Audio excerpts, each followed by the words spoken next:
നേരത്തെ നമ്മൾ വീഡിയോയിൽ கேண்டில் ஸ்டிக்ஸு அதோட கேரக்டரு பிரேக் ஆஃப் ஸ்ட்ரக்சர் எல்லாம் கற்றுக்கிட்டோம். அப்போ ஒரு பாடி அப்படின்னு சொல்கிறது விக்கு பாடி அப்படின்னுள்ள விஷயங்கள் எல்லாம் நம்ம நேற்று கற்றுக்கிட்டோம். Types of candles.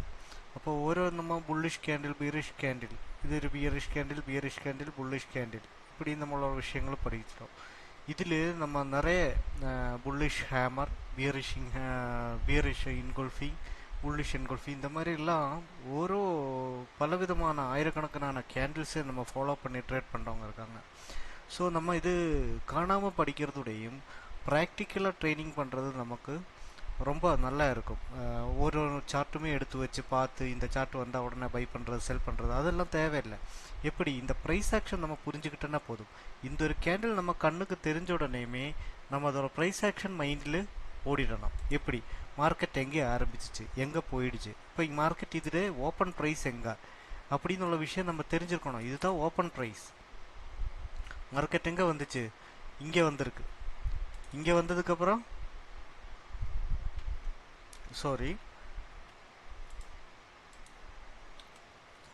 மார்க்கெட்டோட ஓப்பன் ப்ரைஸ் எங்கே, இங்கே.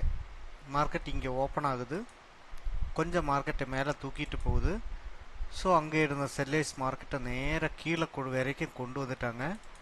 இங்கே இருந்து மறுபடியும் மார்க்கெட் என்ன ஆகுது, கொஞ்சம் மேலே தூக்கிட்டு போகுது. இங்கேயோட மார்க்கெட் க்ளோஸ் ஆகுது. ஸோ இந்த இடமும் விக்கு. இதுக்கு இடையில இருக்கிற குறிப்பிட்ட இடம் போடி. இது ஆரம்பித்த இடத்திலிருந்து மார்க்கெட் ஆரம்பித்த இடத்திலிருந்து கீழே வந்த காரணத்தினால இது ஒரு பியரிஷ் கேண்டில் ஆயிடுச்சு. எப்படி இப்போ மார்க்கெட் ஆரம்பித்த இடம், எப்படி ஆரம்பித்த இடம் இது. இந்த ஆரம்பித்த இடத்துக்கு மேலே போயிருந்துச்சு அப்படின்னா அது கிரீன் கேண்டில், புல்லிஷ் கேண்டிலாக இருந்திருக்கும். இப்போ கீழே வந்ததுனால, ஆரம்பித்த இடத்துல இருந்து கீழே வந்ததுனால இது ஒரு பியரிஷ் கேண்டிலாக மாறிடுச்சு. புரியுதுங்களா? இதுதான் ஓப்பன் ப்ரைஸ்.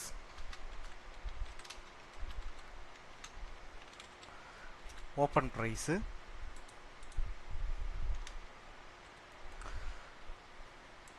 இங்கே இருந்து மேலே போயிருந்து அப்படின்னா green candle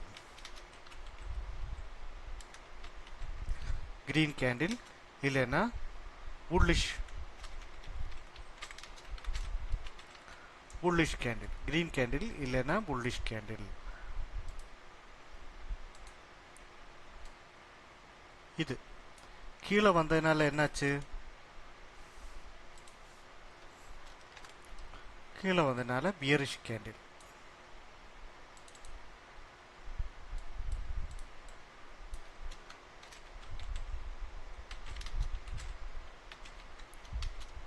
red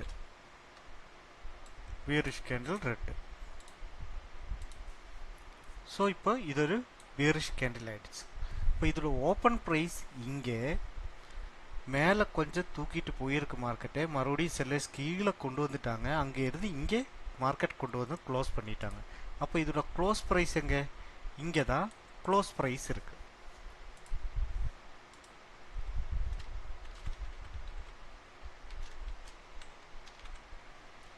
close price எங்கே இருக்கு, இங்கே இருக்கு. இந்த இடம் தான் க்ளோஸ் ப்ரைஸ். இங்கே க்ளோஸ் ப்ரைஸ் ஆன இடம் மார்க்கெட் அடுத்தது எங்கே ஓப்பன் ஆகுது, இந்த இடத்துல ஓப்பன் ஆகுது. இந்த இடத்துல ஓப்பன் ஆன மார்க்கெட்டு கொஞ்சம் கீழே கொண்டு வந்துட்டு பையர்ஸ் தூக்கி மேலே கொண்டு போகுது. மேலே கொண்டு போய் அங்கே இருந்து செல்லர்ஸ் கொஞ்சம் கீழே கொண்டு வந்துச்சு. அப்போ இது க்ளோஸ் ப்ரைஸ், இது ஓப்பன் ப்ரைஸ். மார்க்கெட் கொஞ்சம் கீழே வந்து மார்க்கெட் மேலே போய் இங்கே வந்து இந்த இடம் க்ளோஸ் வைக்குது. மறுபடியும் இந்த இடத்துல இருந்த மார்க்கெட்டு பியரிஷ் ஆகி கீழே வந்து செல்லர்ஸ் ஆக்டிவ் ஆகி கீழே வந்து மறுபடியும் பையர்ஸ் தூக்கிட்டு வந்து மார்க்கெட்டை இங்கே வரைக்கும் கொண்டு வந்துச்சு. அப்போ இது க்ளோஸ் ப்ரைஸ். இங்கே இருந்து அடுத்த மார்க்கெட் ஆரம்பிக்குது. அப்போ இங்கே இருந்து மார்க்கெட் மறுபடியும் கொஞ்சம் கீழே வந்துச்சு. அப்போ ரெட் கலரில் தான் மார்க்கெட் இருந்திருக்கும். ஆனால் என்னாச்சு, பையர்ஸ் தூக்கி இங்கே மேலே கொண்டு வந்ததுக்கப்புறம் இதுதான் ஓப்பன் ப்ரைஸ். இந்த ஓப்பன் ப்ரைஸ்லேருந்து மேலே போய் இந்த ஓப்பன் ப்ரைஸ் இதுதான். இந்த ஓப்பன் ப்ரைஸ்லேருந்து மேலே போயிடுச்சுன்னா க்ரீன் கேண்டில் புல்லிஷ், கீழே வந்துச்சுன்னா பியரிஷ் ரெட் கேண்டில். அப்போ இங்கேருந்து மார்க்கெட் கீழே போகும்போது ரெட்டில் தான் இருந்திருக்கும். பையர்ஸ் தூக்கி மேலே கொண்டு வந்துட்டாங்க, இங்கேருந்து பையர்ஸ் மேலே கூட்டிகிட்டு போயிட்டாங்க. ஸோ இது க்ரீன் கேண்டிலாக மாறிடுச்சு. அப்போ இது ஒரு க்ரீன் கேண்டிலாக நமக்கு மாறிடுச்சு. அப்போ நம்ம பார்க்கும்போது இந்த கேண்டிலே பிரேக் பண்ணி கேண்டில் மேலே போயிருக்கு. ஸோ இங்கே ஒரு பையிங் கன்ஃபர்மேஷன் நமக்கு கிடைக்குது. புரியுதுங்களா? ஓகே. இப்போ இந்த கேண்டில் எல்லாம் எப்படி உருவாகிறதுக்கு காரணம் என்னவா இருக்கும் அப்படின்னு நம்ம அடுத்தது நம்ம பார்த்து படிச்சுக்கலாம். இப்போ இதிலிருந்து மார்க்கெட் எங்கே க்ளோஸ் ஆகிடுச்சு? இங்கே க்ளோஸ் ஆகிடுச்சு. இங்கே க்ளோஸ் ஆன மார்க்கெட்டை செல்லைஸ் கொஞ்சம் கீழே கொண்டு வந்து மேலே கொண்டு போய் இங்கே நிப்பாட்டிட்டாங்க. இங்கே இருந்து செல்லைஸ் ஆக்டிவ் ஆகி கீழே வந்துச்சு, இங்கே வரைக்கும் வந்துச்சு. இங்கே இருந்து மார்க்கெட்டை தூக்கி மேலே கொண்டு போய் வச்சுட்டாங்க.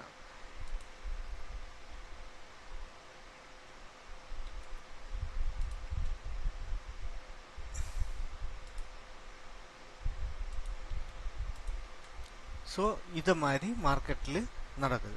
இப்போ மார்க்கெட் இங்கே ஓப்பன் ஆகிடுச்சுன்னு அடுத்த மார்க்கெட் எங்கே ஓப்பன் ஆகுது? இங்கே ஓப்பன் ஆகுது. இங்கே ஓப்பன் ஆகி மேலே போகுதுன்னா க்ரீன் கேண்டில் ஆகிடும், கீழே வருது அப்படின்னா ரெட் கேண்டில் ஆகிடும். புரியுதுங்களா? அப்போ மார்க்கெட்டு மேலே கொஞ்சம் தூரம் போகுதுன்னா அது க்ரீன் கேண்டிலாக போயிடும். அப்புறம் மார்க்கெட் என்ன ஆயிடுச்சு? மேலே வரைக்கும் போன மார்க்கெட்டு அடுத்தது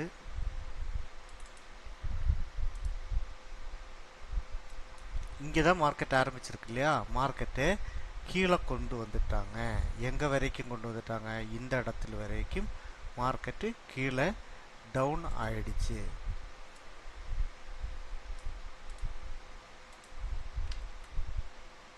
ஸோ இது ஒரு பியரிஷ் கேண்டில் மறுபடியும் ஆயிடுச்சு. இப்போ இங்கே என்ன குறி காட்டுது? மார்க்கெட்டு பிக் ஃபால், நல்லொரு ஃபால் ஆயிடுச்சு. இங்கேருந்து மார்க்கெட் மேலே போகல க்ரீனாக இருக்கும், மறுபடியும் மார்க்கெட் கீழே வந்துச்சு. இங்கே தான் ஆரம்பிச்ச இடம், அங்கேருந்து வர அப்படியே போடி ஷேப்பாக வந்து இந்த இடம் வரைக்கும் மார்க்கெட் வந்துச்சு. அப்போ நம்ம ஏற்கனவே சொல்லியிருக்கோம், இந்த இடம் பிரேக் அப்படி ஆயிடுச்சுன்னா தான் மார்க்கெட் அடுத்தது கீழே. இப்போவுமே வந்து கரெக்டான இடத்துல தான் நிற்கிது, பிரேக் ஆகலை இனிமேல். ஸோ பிரேக் ஆயிடுச்சுன்னா மட்டும்தான், இந்த இடத்துக்கு கீழே மார்க்கெட் வந்துச்சுன்னா மட்டும்தான் அடுத்தது ஒரு பியரிஷ் கேண்டில் உண்டாகுனா கன்ஃபர்மேஷன் நமக்கு கிடைக்கும். அப்போ இது கேண்டில் ஸ்டிக்ஸுக்கு நம்ம ஏற்கனவே சொல்லியிருக்கிற மாதிரி ஓப்பன் ப்ரைஸ், க்ளோஸ் ப்ரைஸ், விக்கு, போடி, இதெல்லாமே ஒரு கேண்டிலுக்கு நமக்கு இருக்கு. அப்போ ஒரு கேண்டில், இது ஒரு கேண்டில்னா இந்த கேண்டிலுக்கு நம்ம தெரிஞ்சுக்க வேண்டிய விஷயம் என்னன்னா, அடுத்த கேண்டில் நமக்கு உருவாக போகிறது. இதோட முக்கியமாக நம்ம தெரிஞ்சுக்க வேண்டிய ரெண்டு விஷயங்கள், இதோட டோப்பு, இதோட கேண்டிலோட பாட்டம். இந்த ரெண்டு ஏரியா வச்சு தான் நம்ம பையிங் செல்லிங் பண்ண போகிறோம். அப்போ இதுக்கு மேலே போயிடுச்சுன்னா புல்லிஷ், இதுக்கு கீழே வந்துச்சுன்னா பியரிஷ். இதுதான் ஒரு கான்செப்ட், ப்ரைஸ் ஆக்ஷனோட மெயின் கான்செப்டே இதுதான். அப்போ எந்த இடத்துல நம்ம பை எடுக்கணும் அப்படின்னு பார்த்தோன்னா, இது பிரேக் பண்ணி போகிற டைமில் நமக்கு ஒரு ரிஸ்க் எடுக்கலாம், இந்த இடத்துல ஒரு என்ட்ரி எடுக்கலாம். மார்க்கெட் அடுத்த கேண்டில் எங்கே போகுதோ அங்கே க்ளோஸ் பண்ணலாம். கீழே வருது அப்படின்னா மார்க்கெட் கீழே போகுது அப்படின்னு அர்த்தம். இங்கே புல்லிஷ் கேண்டில் நம்ம பை எடுக்கிறோம் அப்படின்னா இதோட ஸ்டாப் லாஸ் இங்கே நம்ம செல் என்ட்ரி எடுக்கிறோம்னா இதோட ஸ்டாப் லாஸ் பாயிண்ட் இங்கே இருக்கும். ஏன்னா மார்க்கெட் இது க்ரோஸ் ஆகி மேலே வர வரைக்கும் மார்க்கெட் கீழே தான். மேலே போகிற புல்லிஷ் மார்க்கெட்டு க்ரோஸ் ஆகி இதுக்கு கீழே வர வரைக்கும் மார்க்கெட் புல்லிஷ் தான். அது கீழே வந்தால் தான் பியரிஷ் ஆகும். இதுக்கு மேலே இங்கே எல்லாம் வந்துட்டுனாலும் நமக்கு ஒரு புல்லிஷுக்கு தான் ஆப்பர்ச்சுனிட்டி இருக்குது. இது எப்போ பிரேக் அவுட் ஆகுதோ அப்போ மட்டும்தான் பியரிஷ் ஆப்பர்ச்சுனிட்டி. இது எப்போ பிரேக் அவுட் ஆகி மேலே பிரேக்கப் ஆகி மேலே போகுதோ அப்போ தான் புல்லிஷ் ஆப்பர்ச்சுனிட்டி. அப்போ நேற்று நம்ம படித்த ஒரு விஷயம் இதுதான். இதில் இப்போ நம்ம இந்த மார்க்கெட்டில் நம்ம கொஞ்சம் டைரெக்டாகவே பார்ப்போம் எப்படி நடக்குது அப்படின்னு. இங்கே இருந்தே எடுக்க ஆரம்பிச்சிடுவோம், கீழே இருந்தே எடுக்க ஆரம்பிச்சிடுவோம். இங்கே மார்க்கெட் ஆரம்பித்த மார்க்கெட் கீழே கொண்டு வந்து கொஞ்சம் மேலே தூக்கி நிப்பாட்டிட்டாங்க. மார்க்கெட் இங்கே இருந்து கீழே வந்துச்சு, வந்த மார்க்கெட்டை மேலே கூட்டிகிட்டு போயிடுச்சு.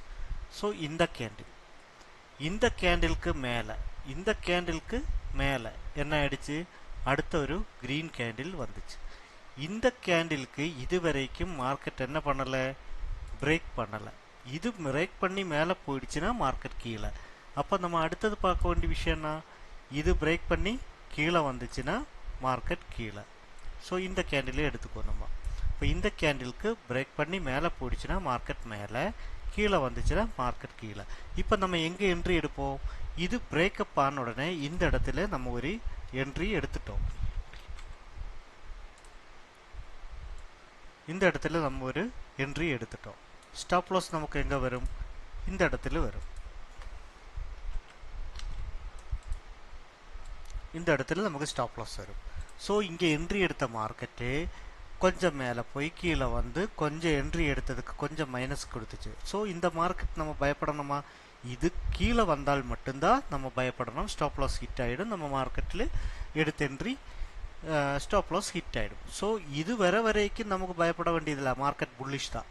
ஸோ அடுத்த நமக்கு நெக்ஸ்ட் கன்ஃபர்மேஷன் எங்கே கிடைக்கும்? மார்க்கெட் புல்லிஷ் அப்படின்னு உள்ளது. நெக்ஸ்ட் இது தாண்டினா அடுத்த கேண்டில் தான். இதோட பிரேக் அவுட் எப்போ நடக்குதோ அப்போ நமக்கு என்ன ஆகும்? கன்ஃபர்மேஷன் கிடைச்சிடும். இதோட பிரேக் அவுட் எங்கே நடந்துச்சு? இந்த கேண்டிலில் நடந்துச்சு. ஸோ இந்த கேண்டில் நடந்த உடனே மார்க்கெட் பிரேக் ஆகி மேலே போயிடுச்சு. அடுத்த கேண்டில் அப்போ நம்மளோட இந்த ஸ்டாப் லாஸ் என்ட்ரியை நம்ம என்ன பண்ணுவோம்? தூக்கி கொண்டு வந்து இங்கே வச்சுடுவோம். இப்போ நமக்கு ஸ்டில் ப்ராஃபிட்டில் தான் இருக்கும். அடுத்தது நமக்கு எங்கே ஆயிடுச்சு? மார்க்கெட் மேலே இங்கே வந்துச்சு. நம்ம stop loss point trailing stop loss. அப்போ இங்கேருந்து இங்கே வரைக்கும் ஸ்டாப் லாஸ்ன்னு சொல்கிறது நமக்கு மினிமம் தான். ஆனால் நம்ம ப்ராஃபிட் ஒருவேளை மார்க்கெட் கீழே வந்துச்சு அப்படின்னா க்ளோஸ் பண்ணுறதுக்கு உண்டான ஒரு வழி. இது வந்து ஸ்கேல்பிங்க்கு நம்ம யூஸ் பண்ணலாம். ஸோ இங்கே ஸ்டாப் லாஸ் வச்சுட்டோன்னா மறுபடியும் நம்ம எட்ஜ் பண்ணுறதுக்கு கொஞ்சம் பண்ணக்கூடாது. இந்த டார்கெட் பாயிண்ட் இது இப்போ நம்ம பேசிக்கான ஒரு என்ட்ரி சிஸ்டம் தான் படிக்கிறோம். டார்கெட் பாயிண்ட் கரெக்டாக கண்டுபிடிக்கிற இடம், எங்கே ஸ்டாப் லாஸ் வைக்கலாம், இதெல்லாம் இனி வெறும் கிளாஸுகளில் உங்களுக்கு வளர വ്യക്തமாக நான் தெளிவாக சொல்லி கொடுக்குறேன். அப்போ இது ஜஸ்ட் நம்ம ஒரு இன்ஃபர்மேஷன். இந்த மாதிரி ஒரு கான்செப்ட் ஐடியாவில் நம்ம பண்ணலாம். இப்போ நம்ம ஜஸ்ட் ஒரு கேண்டில் மட்டும்தான் பார்த்துருக்கோம். ஆனால் இதே வச்சுக்கிட்டு நம்ம 5 மினிட்ஸ் கேண்டில் அப்புறம் ஒரு மார்க்கெட் ஸ்ட்ரக்சரே நம்ம படிக்கணும். அப்போ அதெல்லாம் படிக்கும்போது நல்ல நல்ல என்ட்ரிகள் எடுக்கிறதுக்கும் டார்கெட் பாயிண்ட் எங்கே வரைக்கும் வரும்னு தெரிஞ்சுக்கிறதுக்கும் வளர ஆக்குரஸியாக நம்மளால் சொல்ல முடியும். இப்போ நம்ம என்ட்ரி இங்கே எடுத்துட்டோம். இங்கே என்ட்ரி எடுத்துட்டோம். நம்ம ட்ரைலிங் ஸ்டாப் லாஸ் இங்கே வந்துச்சு. இப்போ நம்ம ஸ்டில் ப்ராஃபிட்டில் போயிட்டு இருக்கு. இங்கேயும் ப்ராஃபிட். அப்போ இந்த மார்க்கெட்டை க்ளோஸ் பண்ணால் அடுத்த புல்லிஷ், இது க்ளோஸ் பண்ணால் புல்லிஷ், இது க்ளோஸ் பண்ணால் புல்லிஷ். இங்கே ரெட் காமிச்சிச்சு. நம்ம பயந்துக்கணுமா? வேண்டாம். என்ன காரணம்? நம்ம இதுக்கு கீழே ட்ரைலிங் ஸ்டாப் லாஸ் இங்கே வச்சுருக்கோம். இதுக்கு மேலே நம்ம கொஞ்சம் ரிஸ்க் எடுக்கக்கூடாது. ஓகே, இங்கே ட்ரைலிங் ஸ்டாப் லாஸ் வச்சுருக்கோம். ஒருவேளை மார்க்கெட் கீழே குத்தனே விழுந்தாலும் இங்கே என்ட்ரி எடுத்தோம். இங்கே வரைக்கும் நமக்கு ப்ராஃபிட் அப்படின்னு நம்ம கம்மந்திருப்போம். இப்போ இந்த மார்க்கெட்டு ஹை எது? இது. லோ எது? இது. இப்போ இந்த ஸ்டாப் லாஸ் கீழே வந்துச்சுன்னா மட்டும்தான் மார்க்கெட் கீழே விழுறதுக்கு உண்டான வாய்ப்பு இருக்குது. ஏன்னா இந்த கேண்டில் பிரேக் ஆகி கீழே வர்றதுக்கு மட்டும்தான் வாய்ப்பு இருக்குது. ஸோ மார்க்கெட் மேலே தான் போய்கிட்டே இருக்குது. இங்கே வர வந்துச்சு. இதுக்கப்புறம் மார்க்கெட் அப்படியே மறுபடியும் மேலே போகுது. ஸோ இந்த ரெண்டு கேண்டிலுக்கு கீழே வந்தால் மட்டும்தான் மார்க்கெட் மறுபடியும் கீழே வர்றதுக்கு உண்டான வாய்ப்பு இருக்குது. ஸோ நம்ம ட்ரைலிங் ஸ்டாப் லாஸ் இங்கே தான் இருக்குது. மார்க்கெட் எங்கே வரைக்கும் போகுதுன்னு நம்ம பார்ப்போம். இப்படியே மார்க்கெட் வந்து இங்கே வரைக்கும் வந்துச்சு. நம்ம ட்ரைலிங் ஸ்டாப் லாஸை என்ன பண்ணலாம்? ஓகே, இதுதான் இப்போ மார்க்கெட்டில் இருக்கிறதுல ஹை பாயிண்ட். இதுதான் இல்லை, லோ பாயிண்ட் இதுதான். சரி, மார்க்கெட் இப்படியே போகுது. ஸோ நம்ம மேக்ஸிமம் ப்ராஃபிட்டில் இப்படி ஃபாலோ பண்ணி போயிட்டோம் அப்படின்னா சரி. இங்கே இருந்து என்னாச்சு? இதுதான் ஹை.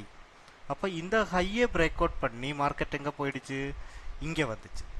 ஸோ இந்த ஹையை பிரேக் அவுட் பண்ண உடனே ஸ்டாப் லாஸ் நம்ம இந்த இடத்துல வச்சுக்கலாம். இதுதான் நம்ம கான்செப்ட். ஸோ இங்கே இருந்து மார்க்கெட் மேலே போய் மறுபடியும் கொஞ்சம் கீழே வந்துச்சு. ஸோ இது பிரேக் அவுட் பண்ணால் என்ன ஆகும்? அடுத்த பேரிஷிக்கு உண்டான கன்ஃபர்மேஷன். ஸோ மார்க்கெட் இங்கே டச் ஆகிடுச்சு. நம்ம டார்கெட் இங்கேயோட முடியுது. ஸோ மார்க்கெட் மறுபடியும் என்ன ஆகுது? செல் ஆக ஆரம்பிச்சிச்சு. ஸோ இங்கே இருந்து கீழே மார்க்கெட்டுக்கு செல் ஆகுமானா அது ஒரு கன்ஃபர்மேஷன் கிடையாது. நம்ம ஜஸ்ட் ஒரு கேண்டில் மட்டும்தான் வச்சுருக்கோம். ஆக்சுவலாக நம்ம சொல்லியிருக்கோம் இல்லையா, ஹை ஹையர் லோ அப்படின்னு ஒரு கன்செப்ட் தான் இங்கே ஒர்க் ஆகும். எப்படின்னா புரியலனாலும் பரவாயில்ல, பார்த்துக்கோங்களேன். இங்கே ஆரம்பிக்குது, மார்க்கெட் இங்கே வருது, ரீடெஸ்ட் கொடுத்துச்சு, மார்க்கெட் இங்கே வந்துச்சு, ஒரு சின்ன ரீடெஸ்ட் கொடுத்துச்சு, மார்க்கெட் இங்கே வந்துச்சு, ஒரு ரீடெஸ்ட் கொடுத்துச்சு, மார்க்கெட் ஹை கொடுத்துச்சு, மறுபடியும் ஒரு மார்க்கெட் ரீடெஸ்ட்டு, அடுத்தது லோ, மறுபடியும் low, higher low, lower higher, இப்படி போகுது மார்க்கெட். ஸோ இதில் இப்போ பார்த்தேன்னா மார்க்கெட் இதோட ஹையில் இருக்குது. அப்போ இதுதான் ஹை. இது பிரேக் ஆன உடனே மார்க்கெட் என்ட்ரிக்கு எலிஜிபிள் அப்படின்னு அர்த்தம். இப்படி தான் நம்ம எப்போவுமே இந்த ஹையை உடச்ச உடனே மார்க்கெட் ஹையில் போகுதுன்னு அர்த்தம். பாருங்கள், உடச்ச உடனே மார்க்கெட் ஹை போயிடுச்சு. ஸோ இது ஹையர் ஹை, இது ஹையர் லோ. மார்க்கெட் நேராக இங்கே வந்துச்சு. இது ஹையர் ஹை, அடுத்த ஹையர் லோ. இங்கே இருந்து மார்க்கெட் இந்த ஹை இதே உடச்சிட்டேன். மறுபடியும் இது உடைச்ச உடனே மறுபடியும் ஹையர் ஹை ஹையர் லோ. மறுபடியும் மார்க்கெட் என்னாச்சு,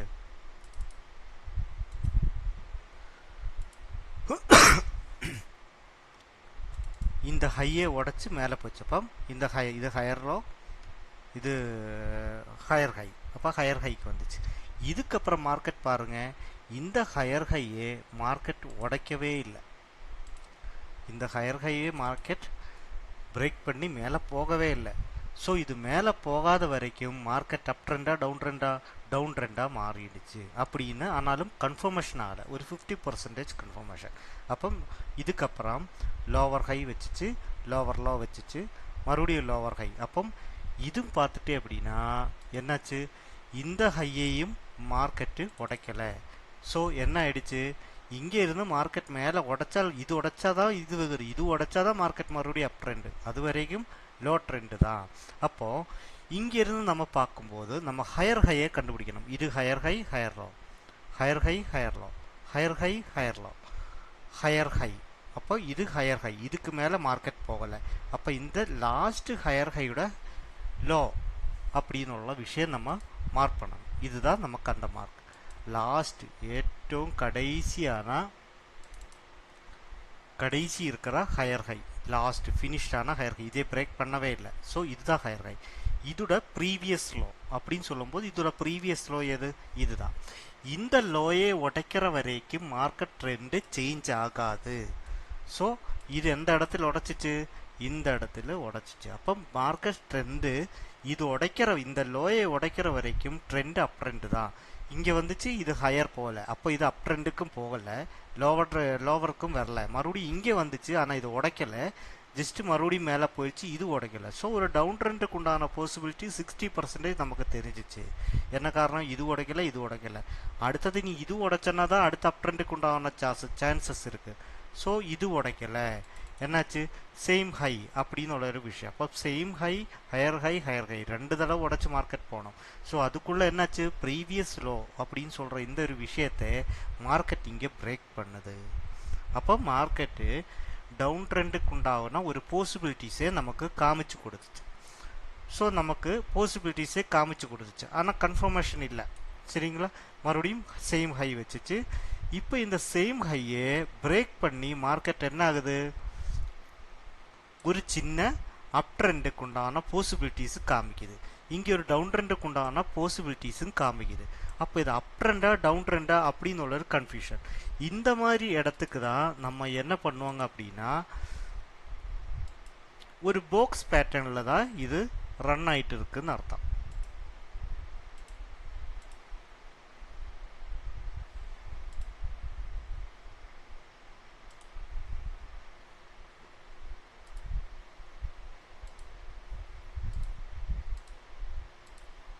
ஓகே,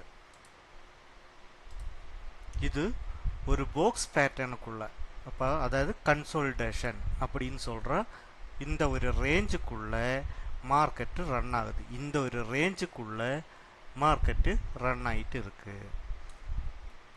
இப்போ நமக்கு இந்த மார்க்கெட் மேலே போயிடுச்சு பார்த்தீங்களா.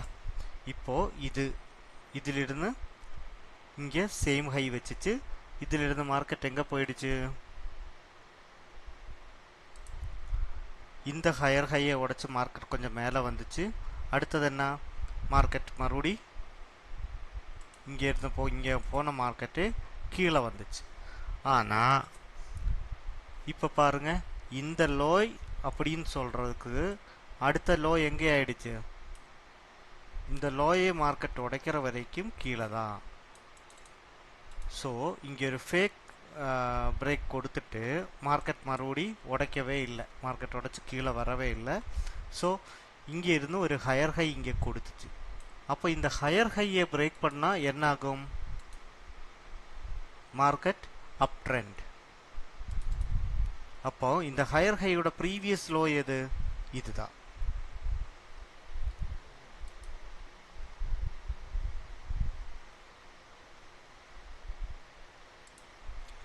இந்த ப்ரீவியஸ் லோயை உடைக்கிற வரைக்கும், இந்த ப்ரீவியஸ் லோயை உடைக்கிற வரைக்கும் மார்க்கெட் எங்கே இருக்கும், அப் ட்ரெண்டில் தான் இருக்கிறதுக்கு உண்டான வாய்ப்பு இருக்குது.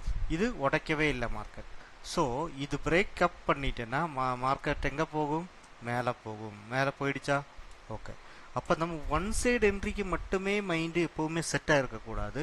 எங்கே ஒரு பிரேக் ஈவன் நமக்கு தெரியுதோ அந்த இடத்துல ஒரு பிரேக் பார்த்து என்ட்ரி எடுக்கிறதுக்கு நம்ம எப்போவுமே எலிஜிபிளாக இருக்கணும். அப்போ இந்த இடத்துல தான் மார்க்கெட் வந்து எப்படி கண்டுபிடிக்கிறது, அதுக்கு நமக்கு நிறைய டூல்ஸ் இருக்குது, நிறைய ஸ்டாண்டர்ட் சிஸ்டம்ஸ் எல்லாம் இருக்குது. அது வச்சுக்கிட்டு நம்ம கண்டுபிடிக்கிறது நான் அடுத்தடுத்த கிளாஸுகளில் சொல்லித்தரேன். அப்போ இங்கே இருந்து போன மார்க்கெட்டு ஒரு ஹையர் ஹை கொடுத்துச்சு, மறுபடியும் ஒரு ஹையர் லோ கொடுத்துச்சு, மறுபடியும் பாருங்க லோவர் ஹை தான் கொடுத்துச்சு. இந்த மார்க்கெட்டோட லோவர் ஹை தான் கொடுத்துச்சு. மறுபடியும் மார்க்கெட் இங்கே சேம் கொஞ்சம் higher high, lower low, same high,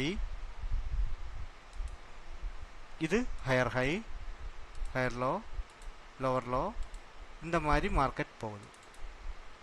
so இங்கே பாருங்க, இங்கேயும் சேம் அதே கான்செப்ட் தான் நமக்கு தெரியுது. இந்த மார்க்கெட்டை பிரேக் பண்ணுற வரைக்கும் மார்க்கெட் எங்கே டவுன் ட்ரெண்ட் தான், மார்க்கெட்டு மேலே இது பிரேக் பண்ணுற வரைக்கும் மார்க்கெட் மேலே போகிறதுக்குண்டான ஆப்பர்ச்சுனிட்டி இல்லை. அதே மாதிரி ப்ரீவியஸ் லோ எது, இதுதான். இந்த லோயை உடைக்கிற வரைக்கும் மார்க்கெட்டு கீழே போகிறதுக்குண்டான வாய்ப்பு இல்லை. அப்போது இது வந்து இம்பல்ஸோட ப்ரீவியஸ் லோ. அப்போ கரண்ட் லோ அப்படின்னு சொல்கிற விஷயம் இதுதான், ப்ரீவியஸ் லோ அப்படின்னு சொல்கிற விஷயம் இதுதான். இந்த ப்ரீவியஸ் லோயை உடைச்சால் மட்டும்தான் அடுத்த இம்பல்ஸோட லோய்க்கு வரும். இது உடைச்சிட்டேன்னா ட்ரெண்டு சேஞ்ச் கன்ஃபார்ம். இப்போ இந்த ஒரு விஷயம் உடைக்கிற வரைக்கும் ட்ரெண்டு சேஞ்சு கன்ஃபார்மாக நம்மளால் சொல்ல முடியாது. இதுக்கு ஒரு 50% கன்ஃபர்மேஷன் நமக்கு இங்கே கிடைக்கும், ப்ரீவியஸ் லோ அப்படின்னு உள்ள ஒரு விஷயத்தில் நமக்கு கிடைக்கும். இதான் ப்ரீவியஸ் லோ. இப்போ இந்த ஒரு ப்ரீவியஸ் லோயில் நமக்கு கிடைக்கும். இப்போ இதோட ஹையர் ஹை எது, இதுதான். அப்போ இதோட ப்ரீவியஸ் லோன்னு சொல்கிறது இந்த விஷயம் தானே, ஓகே. அப்போ இந்த இடத்துல நம்ம ஒரு மார்க் பண்ணிக்கலாம். இந்த இடத்துல நமக்கு என்ன கிடைக்கும், ஒரு சின்ன கன்ஃபர்மேஷன் கிடைக்கும். ஆனால் இந்த இடத்துல என்ட்ரி எடுக்க முடியுமா, முடியாது. ஸோ இந்த இடத்துல நமக்கு மார்க்கெட் வந்து பிரேக் ஆகுது, ஒரு சின்ன கன்ஃபர்மேஷன் கிடைக்குது, அதனால் ஃபேக் பிரேக் அவுட்டு நம்ம வெயிட் பண்ணுறோம். மறுபடியும் மார்க்கெட் இங்கே உடைக்குது, உடைச்சி மார்க்கெட் கீழே வந்துச்சு. ஸோ நமக்கு கன்ஃபர்மேஷன் கிடைச்சிருக்கு. இந்த இடத்துல நமக்கு பிரேக் ஆன உடனேயுமே மார்க்கெட் என்ன ஆகுது, ஒரு ட்ரெண்ட் சேஞ்சுக்கு உண்டான ஆப்பர்ச்சுனிட்டி காமிக்குது. அப்போ இங்கே ட்ரெண்டு சேஞ்ச் ஆயிடுச்சு. என்ன காரணம்னா இந்த ப்ரீவியஸ் ஹையோட லோ இந்த இடத்துல உடச்ச உடனேயுமே மார்க்கெட் என்ன ஆக ஆரம்பிச்சிச்சு, இங்கே உடைச்சிருக்கு. இங்கே உடைச்ச உடனே நமக்கு ஒரு கன்ஃபர்மேஷன் கிடச்சிச்சு. மறுபடியும் இங்கே ப்ரீவியஸ் லோ உடைச்ச உடனே மறுபடியும் கன்ஃபர்மேஷன் நமக்கு ஒரு 60% ஆகிடுச்சு. இங்கே நம்ம செல் கொடுத்துருக்கோம் அப்படின்னா இங்கே நமக்கு உண்டாகனா ட்ரெண்டு சேஞ்சுக்கு உண்டாகனா நம்மளோட என்ட்ரி ட்ரெண்ட் சேஞ்சுக்கு உண்டாகனா இம்புல்ஸோட லோவர் லோவை மார்க்கெட் பிரேக் பண்ணி நமக்கு என்ன கொடுத்துருக்கு, மார்க்கெட் டவுன் ட்ரெண்ட் அப்படின்னு உள்ள ஒரு கன்ஃபர்மேஷனை நமக்கு இந்த இடத்துல கொடுத்துச்சு. சரிங்களா, இந்த இடத்துல கொடுத்துச்சு. ஸோ இங்கே என்ட்ரி எடுக்கிற மாதிரி இருந்தால் ரொம்ப பெரிய ஸ்டாப் லாஸ் இந்த இடத்துல விட் பண்ணியிருந்தா ஸ்டாப் லாஸ் இங்கே ஹிட் தான். சரி, ஓகே. அப்போ பாருங்கள், ஓகே. இப்போ இந்த மார்க்கெட்டில் நமக்கு இதுதான் ஹை. இந்த ஹையை உடைக்கிற வரைக்கும் மார்க்கெட் எங்கே தான், டவுன் ட்ரெண்ட் தான். இந்த ஹையை உடைக்கவே இல்லை. அப்போ மார்க்கெட் எங்கே வரைக்கும் நம்ம போகுதுன்னு பார்க்கலாம். இது நமக்கு வந்து கன்ஃபர்மேஷன் கிடைக்கிறதுக்கு அடுத்த டூல்ஸ் இருக்குது நம்மக்கிட்ட, அந்த டூல்ஸ் வச்சு கண்டுபிடிக்கலாம். இது இப்போ நம்ம ஜஸ்ட் ஒரு மார்க்கெட் ஸ்ட்ரக்சரை படிக்கிறோம். அப்போ இந்த ஸ்ட்ரக்சரை படிக்கும்போது இது உங்களுக்கு தெரிஞ்சுக்க வேண்டிய ஒரு விஷயம். இது மட்டுமே வச்சு நம்ம ட்ரேடிங் பண்ணலாம்.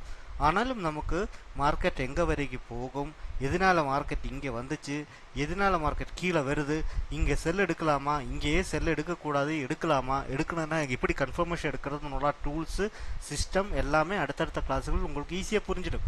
அப்போ இது ஒரு பேசிக் கான்செப்ட். இது நம்ம மார்க்கெட் தெரிஞ்சுக்கணும். இப்படியே மார்க்கெட் ஓடிட்டு இருக்கும்போதே கண்ணிலே மார்க்கெட் எங்கே போகுதுன்னு நம்மளால் ப்ரெடிக்ட் பண்ண முடிஞ்ச ஃபஸ்ட்டு ஸ்டெப் இது தான். அப்போ பாருங்கள், நம்ம சொன்ன மாதிரி இந்த ப்ரீவியஸ் சிம்பிள் இந்த ப்ரீவியஸ் லோயை உடச்ச உடனேமே இதான் ஹையர் ஹை, இந்த ஹையர் லோ இதுதான். இது உடச்ச உடனேமே நமக்கு கன்ஃபர்மேஷன் கிடச்சிச்சு மார்க்கெட் கீழேன்னு. மார்க்கெட் கீழே வந்துச்சா, அடுத்த ரெண்டாவது கன்ஃபர்மேஷன் கிடச்சிச்சு, மார்க்கெட் கீழே வந்துச்சா, மூணாவது கன்ஃபர்மேஷன் கிடச்சிச்சு. ஆனால் மார்க்கெட் எங்கே போயிடுச்சு, கொஞ்சம் மேலே போயிடுச்சு. இங்கே வரைக்கும் ஏன் வருதுன்னு நம்ம அடுத்தடுத்த கிளாஸில் பிடிச்சிக்கலாம். அடுத்த மார்க்கெட் கீழே வந்துச்சுன்னா வந்துச்சு. ஸோ இந்த ஒரு சிஸ்டம், இந்த ஒரு இம்பல்ஸ் பேலன்ஸ் எல்லாமே நம்ம படித்தது ஜஸ்ட் ஒரு கேண்டிலிருந்து தான் ஆரம்பிச்சிருக்கோம். அப்போ ஓரோ கேண்டிலுமே நமக்கு தெரியணும் எப்போ அடுத்த கேண்டில் என்ன உருவாக்க போகுது, இங்கே ப்ரெஷர், பையிங் ப்ரெஷர் இருக்கா, செல்லிங் ப்ரெஷர் இருக்கா, ஏன் செல்லர்ஸ் அதிகமாக இருக்குது, பையர்ஸ் அதிகமாக இருக்குதுன்னு ஒரு டெக்னிக்கல் அனாலிசிஸ் நம்ம இது மூலமாக கண்டுபிடிக்கலாம். அப்போ இந்த மாதிரி ஒரு திடீர் வீழ்ச்சி இருக்குது அப்படின்னா ஏதாவது நியூஸ் கூட ஒரு நியூஸ் இம்பேக்ட் கூட ஒரு காரணமாக இருக்கலாம் இல்லையா. அப்போ அதெல்லாம் நம்ம அடுத்தடுத்த கிளாஸுகளில் நமக்கு படிச்சுக்கலாம், என்ன காரணம் எதனால அப்படின்னு உள்ள விஷயங்களெல்லாம் நம்ம இனி வரும் கிளாஸுகளில் கற்றுக்கலாம். அப்போ எல்லோரும் சப்ஸ்கிரைப் பண்ணுங்கள், பிடிச்சிருந்தா வீடியோக்கு லைக் பண்ணுங்கள். நன்றி. அடுத்த வீடியோவில் பார்க்கலாம்.